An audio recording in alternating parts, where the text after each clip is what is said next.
On this episode of Wild Talk, hosted by Steve Hamilton and Kaylee Clausen, we discuss sheep hunting with Kyle Stelter and Marvin Kwiatowski. Later, Kate Rundle brings us some cool and quirky clips of sheep and goats caught on camera. And we chat with Jewel Simpson alongside her father Chase. Jewel won the largest 2022 Archery Ram Award. We couldn't quite pick him out, and then as soon as he picked his head up, we were like, oh yeah, there he is.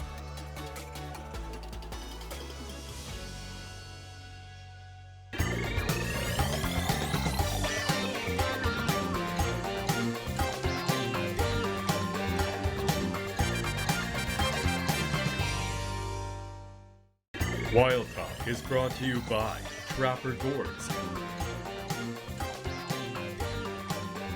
the Wild TV Canada app, and these fine sponsors. Welcome everyone to Wild Talk. I'm your host Steve Hamilton, and I'm joined by my partner in crime, Kaylee Clausen. Say hello, Kaylee. Hi everyone. This is going to be Kaylee's first go with the show with us here, so she's going to jump right in with both feet on this fun-filled episode. Got Kyle Stelter from the Wild Sheep Society of BC, and Marvin, I'll let you pronounce your last name, Kwiatowski, from the Rocky Mountain Goat Alliance. Thanks, guys. Thank you. Thanks for having us, Steve and Kaylee. Awesome. Yeah, great to be here. Nice to have you. When I knew we were going to talk about sheep and goats, there was two names that came to mind right away, and I was happy to say that you guys put your name up and agreed. So let's get right into this. So Kyle, let's learn a little bit about you and where you're from.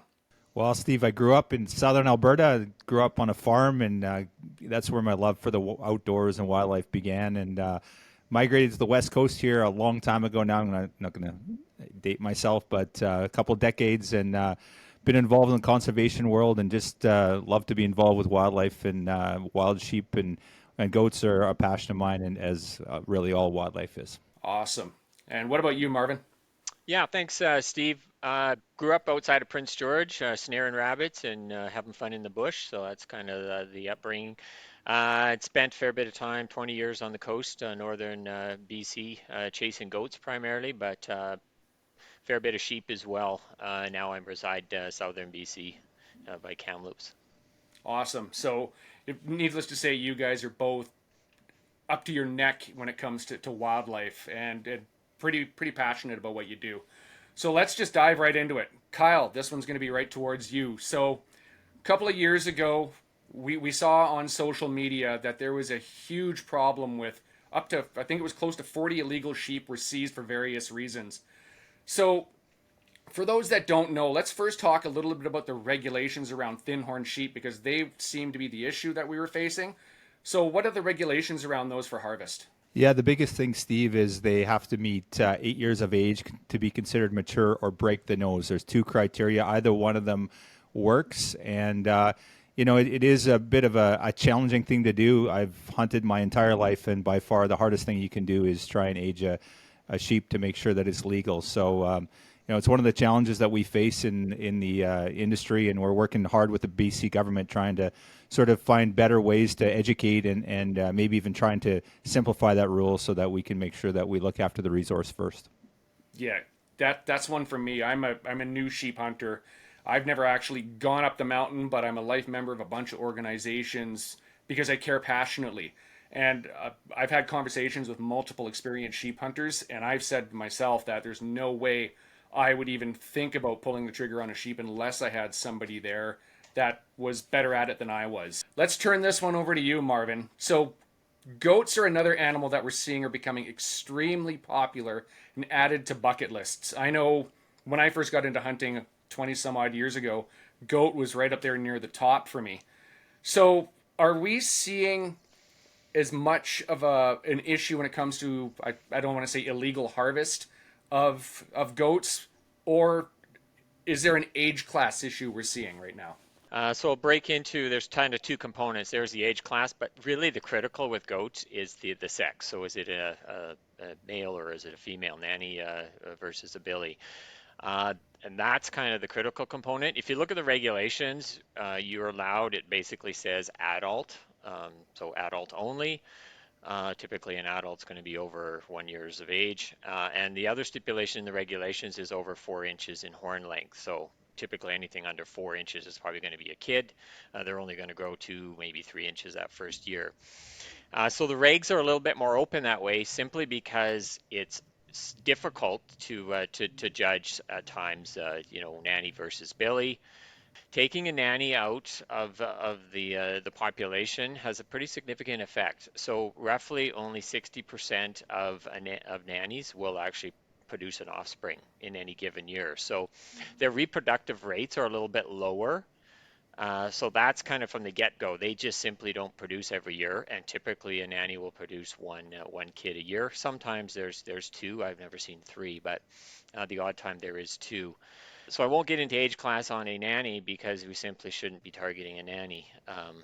But typically nannies, if you get the older, say 10 and over, there's going to be less reproduction.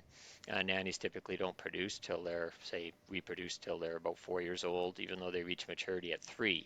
The average age in studies is like 4.7 or 5. So let's go to Billy's really. I'm a big proponent of harvesting, again, old Billies.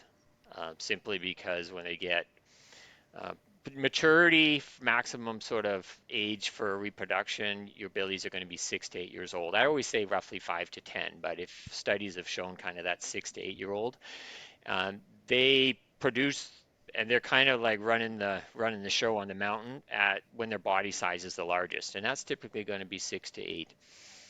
So yeah, I push and I do a fair bit of education on this. With the hunters and people connect with on fairly regular basis, is go as old as you can. Wow, that is some great information from Marvin. We will be right back with a few words from our sponsors.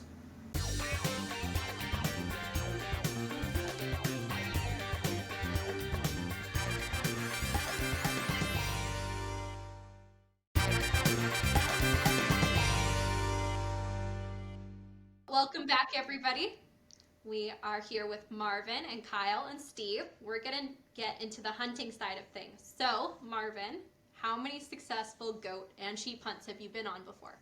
Yeah, I usually don't talk about this too much, but I've been on a few. I can't actually count how many goat hunts because it's been so many, because I used to live basically goats from my backyard. So I literally went out every weekend all fall. It would be like, there was no question what we were doing. We were goat hunting. So I've been on hundreds of goat hunts. I've been on 42 successful, I guess, if you call it success. I've been on 42 kills, so for goats. So that's Holy not smokes. guided. I don't guide. So that's just out with friends and family. Even that's an accomplishment on itself, being a part of it. That's wild. I've been on a couple before, and I can say they are the hardest hunts I have ever done before in my life. Like, and facing the elements, the isolation. For me, worried about grizzly bears and cats. There are so many things to incorporate on a sheep hunt. Wow. I've said that a few times this conversation, because sheep and goats, that's all you can say sometimes, is just simply wow. There's just so much passion and so much heart that goes into every part of it. So let's hear a little bit about some of your hunts, Kyle. I know you just came back from one, and there's been some talk about a good animal being taken. Yeah, I've been pretty fortunate to have been on a few different hunts. I can't my hunting resume is not quite as robust as what Marvin's is there. So I'm glad this isn't a competition, but been on a couple of successful hunts. And this past year, so in British Columbia, we have 4 subspecies of wild sheep, and one of them is the Dall sheep, and that's a really challenging tag to pull. So I was fortunate this year. My partner and I both pulled tags. And it was our 10-year anniversary. We did the same thing 10 years ago. So we harvested a double header for Dall sheep in 2013, and then again this year. We only managed, I guess we're getting older and not as wise, or maybe not as fit. I'm not sure which one, but we only ended up getting one. But a beautiful old ram. He was CI'd at 13 years old, which is phenomenal because he probably wasn't going to make another summer, another winter. And yeah, just so great to get up there and see Dall sheep on the mountain. It's one of the most amazing things you can see, and it's like a goat, right, Marvin? You see that first goat on your trip, it literally takes your breath away because they stand out, and it's such a phenomenal sight. So, Oh, I know when I saw that picture, I was like, holy this is amazing. I was doing the immediate count those rings in a picture, and I was close. I figured it was about 12, but again, it shows even when you got a picture in front of you that until it's actually in your hands, you can't be sure of exactly what those annuli say. And it was absolute beauty of a sheep, and just a huge congrats again to both you and your partner. I'll leave his name out of it because I know he likes to be kind of private sometimes. Yeah, I appreciate that, and it's interesting. I still get 12. So, but the beautiful thing is, like we talked about earlier in the show, is that if he's past the nose and he's 8, or more, that's the ultimate goal. And this fellow was a good 3 or 4 inches past his nose, so there was no question about it, and broomed off on top of it. So yeah, 12, 13. I'm not gonna split hairs over that, but yeah, we're really happy about it. Oh, just a stunner of a sheep. And what area of the province are dolls found in for those that don't know? Because I know you mentioned we got 4 subspecies. We got the dolls, we got the stones, we got the Cali, and we got the Rocky. Whereabouts are the dolls found? Yeah, so the Dolls are in the northwest corner of BC. It's in Region 6 for anyone that knows the province well. And there's really only, I think now 3 zones, 628, 629, and 627. And 628 only has 1 allocation. So only a handful of tags. You're very lucky to get drawn, and even luckier if you're successful. So we're definitely not taking that one for granted. And then, of course, Marvin earlier was talking about stone sheep, and so there's thin-horn sheep, which are the dolls and stones in the north of BC, and then in typically southern BC, we have the Rocky Mountain bighorn and the California bighorn sheep as well. So. Okay, so that's again more learning for somebody like me who's sitting on the outside, just wishing one day to go on a sheep hunt. So before we go to the next commercial, let's do some rapid fire. Off the top of your head, Marvin, give me 3 must-have items you need to be on the mountain with. Oh, I'm talking for goats then, or it could be anything. Boots. I'm going to say your pack, and I'm going to say my hiking poles. Good one. Kyle, same question. You can't say the same things Marvin said. Oh, that's not fair. In reach, absolutely, for sure. Can't say boots, rain gear, because you can't go anywhere without your rain gear. And I'll say a rifle, but truth be told, you don't really need a rifle. If you're going to be successful, you probably do, but quite happy to carry some bear spray, and that'd work just as well if I don't have a tag. So, Great answers, guys. All right, we will be back after this.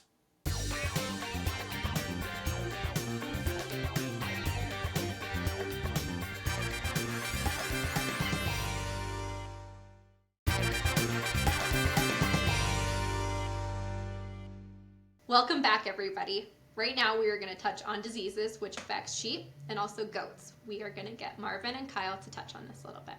Kyle, do you have anything on sheep diseases? great question, Kaylee. And yeah, with wild sheep and goats, they're the hardest animals to hunt, but they're wimps. They just fall over in the field, and they're not hard to kill if you can find one, if you can get close enough, and they're very susceptible to disease. You know, Marvin is more of an authority on the goat side of things, but on the sheep side of things, we have a lot of issues with disease, and habitat loss is certainly high up there, but disease for wild sheep is a huge issue. And in British Columbia, we continue to struggle day in and day out trying to solve the disease issue.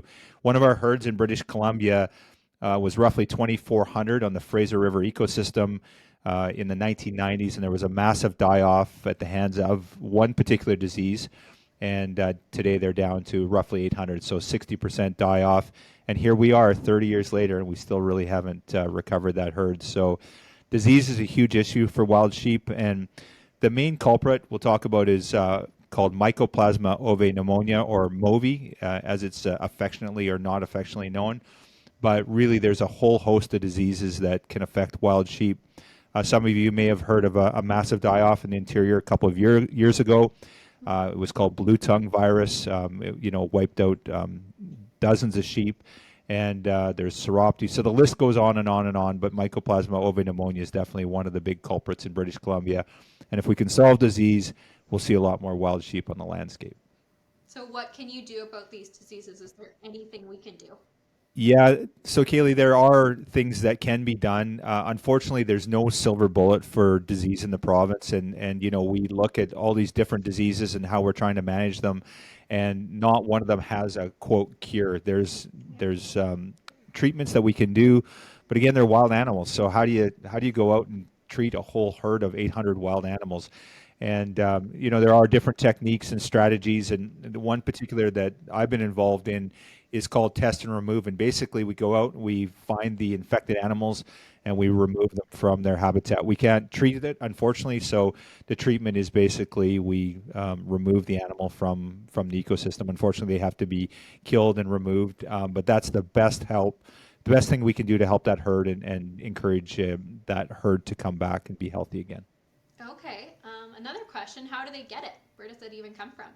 Wild sheep, basically, the disease that they experience, and Movi, I'll speak specifically about that because that is the biggest culprit, but there are a number of other diseases within, uh, sheep populations that will affect and kill them.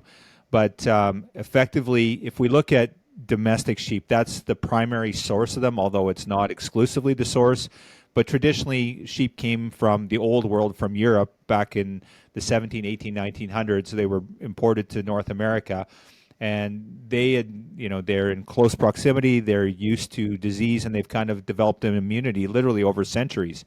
And in North America, the wild sheep were exposed to these diseases, and they were effectively had no immunity to it, and they haven't had enough time to build up an immunity to it, and that's caused the massive die off. So, if we look hundreds of years down the road, probably the wild sheep will be immune to diseases like Mycoplasma avian pneumonia if there isn't a cure for that. But that said, it's literally a long ways away. Evolution has to take its part, and unfortunately, that hasn't happened. So the biggest culprit is domestic sheep, and what we advocate for as wild sheep enthusiasts is basically separation. So obviously, we want there to be a domestic industry and healthy sheep on the landscape, but also just a proximity away from the wild sheep so that there's a natural buffer there that we can keep disease away from our wild sheep. Marvin, is are wild goats affected the same way with Movi? Great question, Steve. There's not as much work sort of done on the goats, but there was a study about 5 years ago up in Alaska where it was detected in goats as well as some of the other animals, I believe caribou. So in BC, I don't believe we've actually identified, but we've talked about kind of doing a study, a joint study together with the Sheep Society to look at that issue, especially in certain areas like the Okanagan. There are goats there as well as the bighorns. So not as prevalent, and I don't know in the Alaska like what actually was there a die-off, but that's the only kind of area that I've heard of or read that there's been Movi in the goats. Hmm. So in all for all intents and purposes, the best way to deal with this is to keep things separate from wild and domestic stocks. We'll be right back after some words from our sponsors.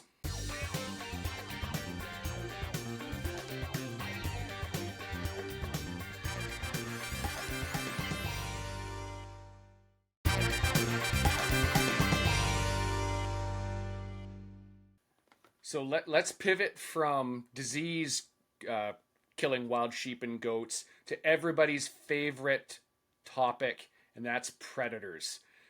We see them on the news, we see them on social media: grizzly bears, wolves, cougars, lions, tigers, and bears. Everything is topical when it comes to predators. And it can be a little taboo to talk about predator management. So, how how are predators affecting the populations of wild goats in your experience, Marvin? Yeah, I'm a passionate predator hunter as well. I've hunted a lot of grizzly over the years. Don't ask me how many hunts I've been on, but a fair bit. Uh, I've witnessed goats, grizzlies chasing sheep and goats, sort of sparring back and forth, even in the cliffs. So it's pretty phenomenal what grizzly bears can actually go into and how they work it. I've seen, I think they were a sow with her cubs, but they were 2-year-old cubs, and the four of them, how they surrounded the goats. I mean, they worked together like machines. And they actually tried to surround us too as hunters. So they are they are pretty adept at mountain hunting sheep and goats, but I've witnessed sheep as well. But so that's just the grizzlies. Never mind the wolves. Never mind, there's wolverines, cougars in certain areas of the province as well. Actually, cougars have expanded. They're in the far north. They're on the coast as well in the north. So they do their numbers. Never mind, there's birds as well. Like we're talking the eagles that take out a lot of the young as well, sheep and goats. So yeah, they're quite having an impact. Yeah, I've seen some crazy videos on the internet of golden eagles. I think it's somewhere in Asia, and they're knocking the kids down mountains. And there's a great video a few years ago of some guys in British Columbia that are hunting mountain goats, and you see the grizzlies start chasing the herds as well. It's something you wouldn't expect. Such big, you'd expect them to be slow animals, but as you and I both know, and everybody on this episode knows, grizzlies they're fast, they're big, they're powerful, and they're also creatures of opportunity. So, Kyle, let's throw this your direction there. And what sort of effects are predators having on wild sheep populations? Yeah, they're significant, Steve. And as we know, the three things, wildlife needs habitat, and they need to be healthy, and we need to reduce the predators. And we're seeing it in British Columbia with the caribou, that finally the species at risk kicked in, and now the BC government's out there doing some things, and they're doing some good things for caribou, and we're seeing increasing populations. So, yeah, there's no question about it that all mountain species are being affected by this rise in predation, and we all know the root cause, goes back to sort of loss of habitat, and there's industry disturbances, and sort of when before mankind everything was perfect and it was a balanced ecosystem, but it's not balanced anymore. And what it's done is it's gone way to the far side of giving predators the benefit. So yeah, we've seen very high predation with predators, and one of the big offenders, believe it or not, especially in southern BC, is coyotes. We support the BC trappers through their ungulate enhancement program, and we just did a project in the North Thompson, and they were very active this past winter there, and the lamb recruitment rate has been through the roof. So we're seeing very good statistical evidence that reducing predators on the landscape is helping the ungulate populations, in particular wild sheep. So it's really encouraging to see. Yeah, it's not a topic that a lot of people want to talk about, simply because there's a negative stigma that surrounds it. And unfortunately, as you said there, Kyle, that we're all having an effect. In a perfect world, wildlife wouldn't need balancing, but since the beginning of time, we've made an impact, and therefore, if we take one, we have to take another, put back one, put back another type thing. And as passionate conservationists like everybody here, that truly make a difference. I'd like to thank everybody for their time today. It's been an incredibly enlightening conversation. So in a nutshell, harvest those sheep that are past the bridge of their nose in 8, harvest those billies that are older, manage predators, manage disease, and we'll have flourishing wildlife populations for the future.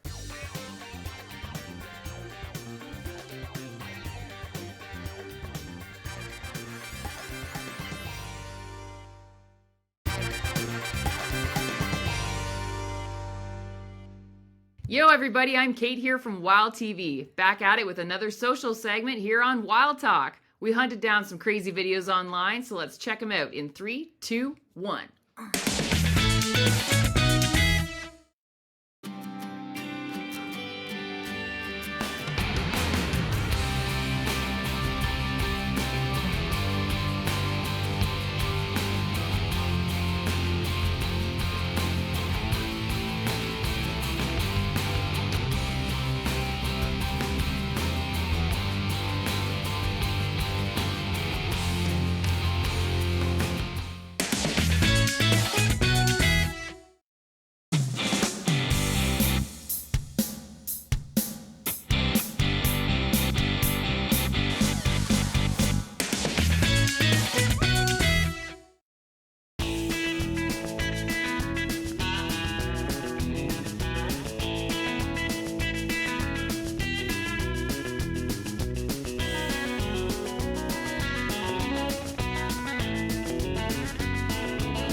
They're gonna fight.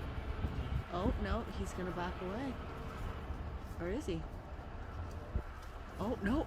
Oh, my God.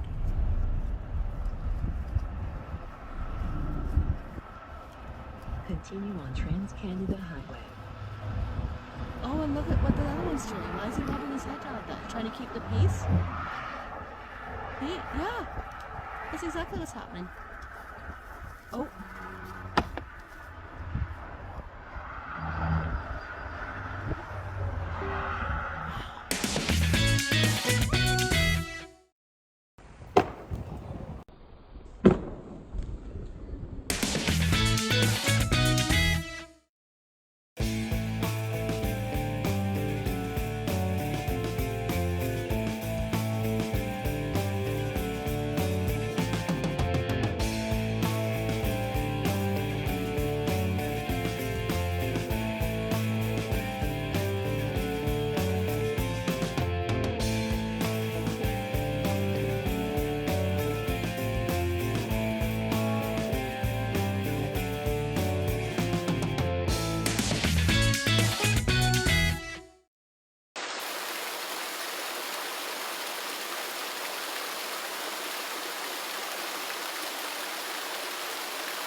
Oh, they got spot. There's a wolf.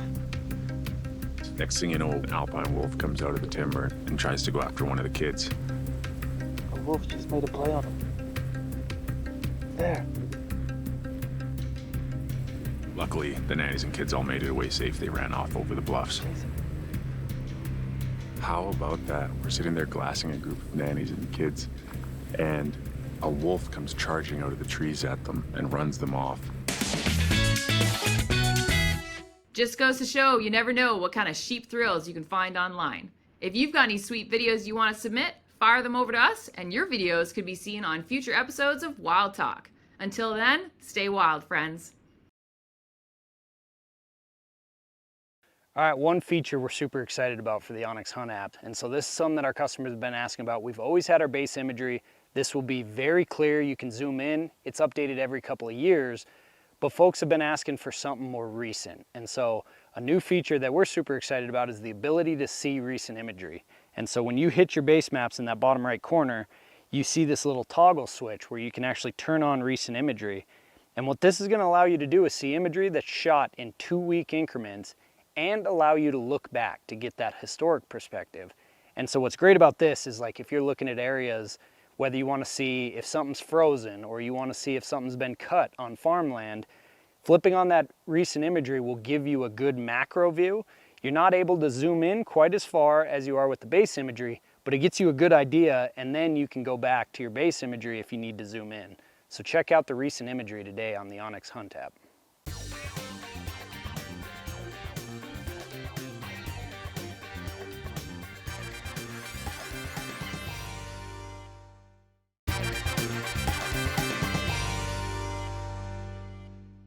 All right, and we're back with more Wild Talk. This has been a fun-filled, exciting episode. Hope you guys are enjoying yourself, and I cannot wait to get to this next segment here. So I'm going to turn it over to Kaylee, and she's going to run with it. Over to you, Kaylee. Welcome back, guys. Today, we are interviewing Chase and Jewel. Jewel has had quite the accomplishments. She got 2022 largest archery ram and also was awarded the 2023 Youth Hunter Award. She was guided by her dad, Chase, who is accompanying her today. How are you guys? Welcome. I'm really good. How are you? Good. We're so glad to have you joining us today. Jewel, what was it like accepting these awards? How did you feel? It was really cool. It was such an awesome experience to get to go up into Edmonton and be around all these people who have so much in common, and it was really awesome. I bet that is an crazy inspiration and accomplishment. How was your trip? How was the mountains? I loved it. Every minute was so awesome, and it was just a really cool adventure to get to go on with everybody. Good. Was it actually your first sheep outing? Yes, it was. Wow. I had my first last year and it was a time. How did you go through being isolated? It wasn't too bad, actually. We all had each other, so it was pretty fun. Were you worried about the bears at all while being out in the mountains? Did you see any sign? No, I wasn't too worried about it. I had a bunch of my dad's friends with me, so they all had their guns and stuff. You had good backup. That's awesome. I know that's a thing when I'm out in the mountains. I'm always worried about grizzly whenever I see a sign anywhere. I'm like, oh, I'm always on edge. Yeah. Well, that's good. You didn't have to overcome many fears while you were out there. That's awesome. Let's get into the bow hunting. How long have you been shooting a bow for? Well, I've been shooting a bow pretty much my whole life, but it usually started off with like a little plastic bow, and I had my little tiny kid's bow. Yeah. So since I was about 4, I would say. That's wonderful. And obviously, your dad Chase got you into bow hunting. Yep. It kind of kicked it on gear a little bit once she got the sheep tag this last November, and so Jewel worked pretty hard last year getting ready for it. Yeah, that's when I really started working on it. Good for you. That is awesome. So let's get more into the hunt. How was your general hunting experience? Yes, so on the first day, we went into the meadow. We hiked in there, and we basically just glassed that day, looked up into the mountains, and we're trying to find some rams that we were thinking about going up after, but the first day we didn't find anything that we thought was worth going up. So then we went back to our hotel, right? Yeah, we hiked out that night. And then Nice. we came back the next day, and that's when we were glassing and we saw this one ram that was pretty nice, and we didn't know if we wanted to go all the way up there for him, but we were keeping an eye on him. Then my ram came into the picture, and we knew that's when we had to go up. So we headed up the mountain, and it was a long, long hike all the way up there. Good for you. That is awesome. So then once we got up there, we got to like his little group that he was in, the herd, and we couldn't quite pick him out, and then as soon as he picked his head up, we were like, oh yeah, there he is. So we got all situated and got the bow ready and had my feet all planted in the snow because it was so steep. We had to pack down the snow a little bit so I could actually stand. And then we waited for him to be broadside and away from the herd. And then I took my shot at 21 yards. Good for you. That's so exciting. Oh my goodness. How did you feel walking up to him? It is so undescribable, honestly. Like, you just feel like you're on cloud 9. It's so unbelievable that like you finally get to see all your hard work paid off right in front of you. All your hard work and effort is right there in front of you. What a good reward. Yeah. Especially being the largest archery ram. That is the coolest thing. Hold tight. We will be right back to dive into some more intriguing stories from Jewel right after a few words from our sponsors.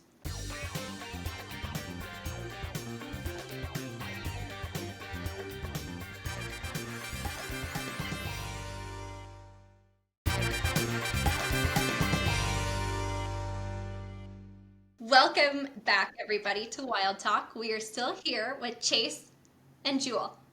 Jewel, let's get more back into the sheep. How big was it? He was 168. I'd say that's pretty all right, yes. I want to know how old it was.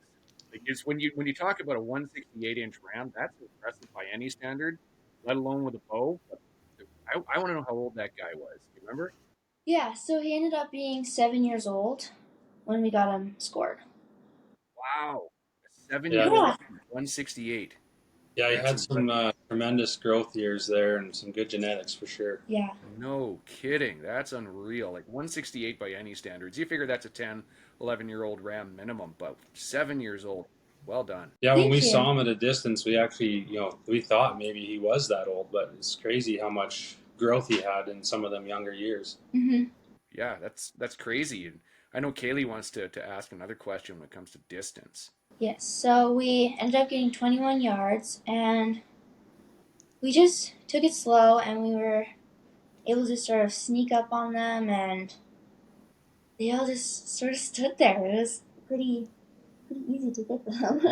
Yeah, it was a late November sheep hunt, Yeah. so the sheep, like the rams, were rutting obviously, and they let us get fairly close. They're pretty relaxed. So is it I'm in British Columbia. Is it a general open season there, or is it like because we have them here? Is it a draw system? How does it work? Jewel's tag was a draw that she received. Actually, a friend of ours got drawn for a zone in Alberta here that, and then because she's a youth, he could gift her or like hunt with her on that tag. So we were just fortunate enough that he was willing to let Jewel do Take the hunt. that opportunity. Yeah. That's so generous. Yeah, it was pretty awesome. Yeah, it was a pretty special day. He said he's hunted sheep his whole life, and he said that day was the best sheep hunting day he's ever had. Just being there with Jewel, getting to experience that. It was pretty special. Chase, how did you feel watching your daughter shoot one of the largest rams in 2022? Yeah, it still actually hasn't really maybe set in yet. It's just been so surreal, and I mean, I'm just so proud of her, and I still just can't believe we did it. I mean, or that she did it really, and I mean, she worked so hard, and it was honestly one of the best days of my life. My daughter's 10, and she just got her hunting license in April, and we had the grouse. What call it an opener here for a young kid, but it opened September 1st, and we got out on like the 2nd, and she was able to put down her first animal, which was a grouse, and she's over the moon still. She's talking about it. She's bragging it up. She couldn't wait to get home and cook it and eat it. And she's constantly asking me now, when can we go out again? When can we go out again? So I know all about that little bug being planted there. And one day I hope to be able to climb a mountain with my daughter and go after some sheep. Yeah, absolutely. That's exciting for her too. That's awesome. Even like me growing up, I still remember my first grouse. I'm sure, Jewel, you do as well. It's just an accomplishment, and even if it's a small little bird, it's still walking up to it, being like, I did that. That's pretty neat. I could only imagine how you felt with your sheep. So, Jewel, you come from a long line of hunters and cowboys and people that are right into the outdoors. So, what's your inspiration? What would you say to the next generation coming up behind you for those that don't quite have that the lineage behind you that you do? I would say that you just have to put your mind to it, and if that's what you really want, then you can totally do it. My mom always says, your body goes where your mind takes it, and I basically live by that now because it's so true. If you want to do that, then you just got to push through and do it. Wow, great words of wisdom there for any age. Yeah. Who was your outdoor inspiration growing up? Was there any female like role model hunters that you followed?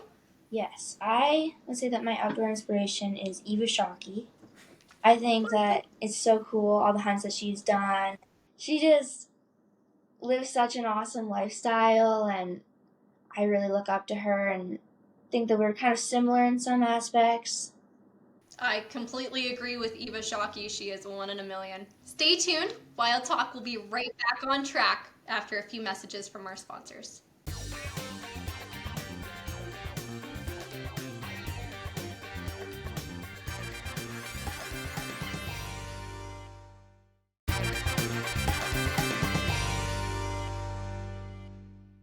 Welcome back, everybody. We are here with Chase and Jewel and Steve. We are going to get into this upcoming hunting season. Jewel and Chase, what are your plans this year? What's in store?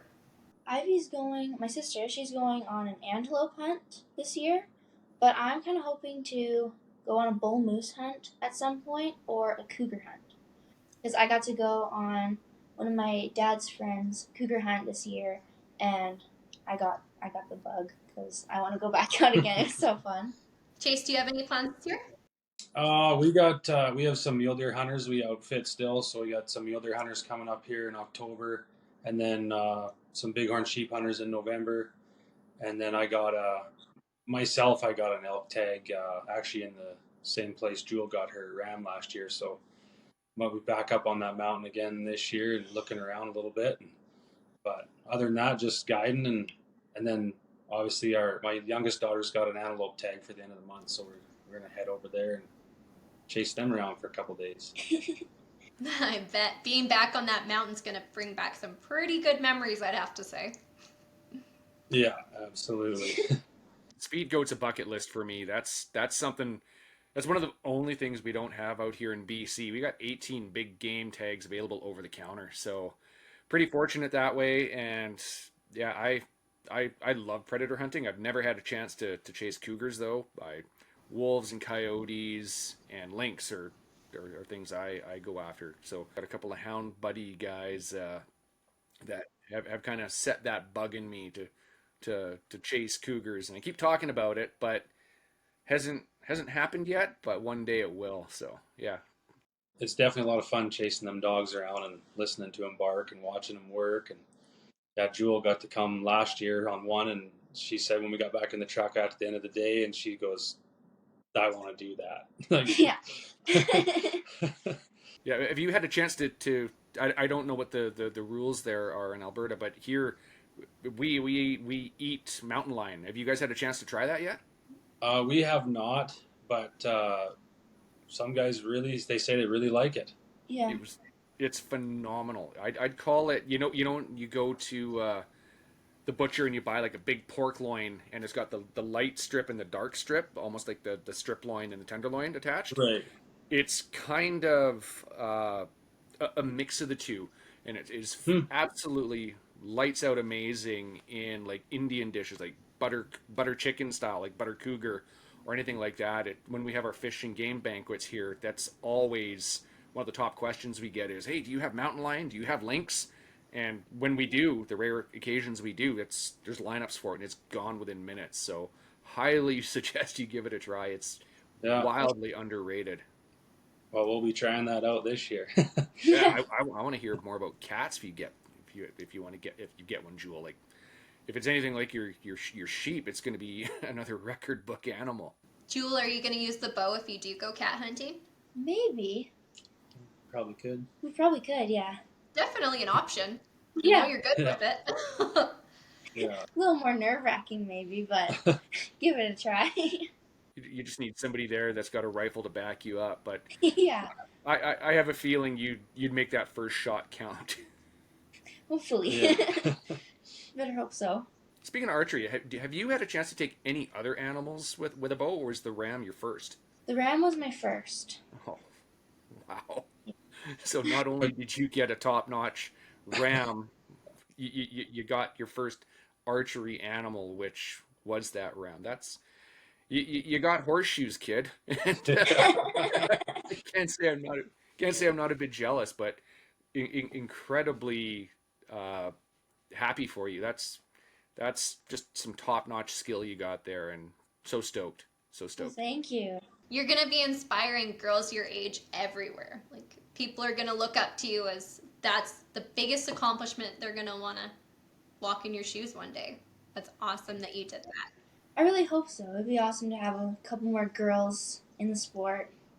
Yes. Yes, our industry is always looking for more girls to join.